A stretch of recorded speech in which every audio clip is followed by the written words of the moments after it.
Raghuramakrishnaraju ఉదంతంలో IPS అధికారి Sunil Naik arrest ఇక తప్పదు. బీహార్లో ఆయన్ని అరెస్ట్ చేసి తీసుకురావాలన్న పంతం నెరవేరబోతోంది.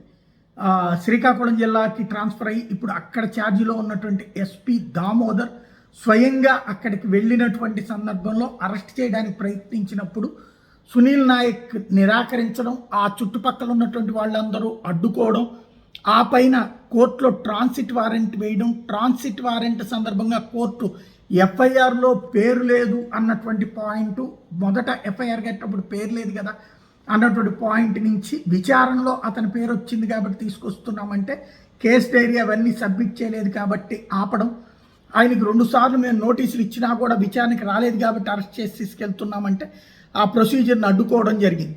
దాంతో ఇలాగ సునీల్ నాయక్ మేము 2 సార్లు నోటీసులు ఇచ్చినా విచారణకి రాలేదు, పైగా అరెస్ట్ చేస్తుంటే ఇట్లాగా హడావిడి చేస్తున్నాడంటూ ఇక్కడ గుంటూరు జిల్లాలో మొబైల్ కోర్టులో పిటిషన్ వేసి అతని అరెస్ట్కి వారెంట్ కావాలని ప్రభుత్వం తరపున పోలీసులు అడిగితే నగరంపాలెం పోలీస్ స్టేషన్లో ఆల్రెడీ కేసు నమోదయ్యింది కాబట్టి మొన్ననే ఇరుపక్షాల వాదనలు పూర్తయి తాజాగా ఆయన అరెస్ట్కి వారెంట్ ఇష్యూ చేశారు మ్యాజిస్ట్రేట్. ఈ వారెంట్లో అక్కడున్నటువంటి పోలీసు అధికారులకి, అక్కడున్నటువంటి ప్రభుత్వ అధికారులకి తప్పనిసరిగా అరెస్ట్ వారెంట్ అమలుకి సహకరించాలని ఆదేశించారు.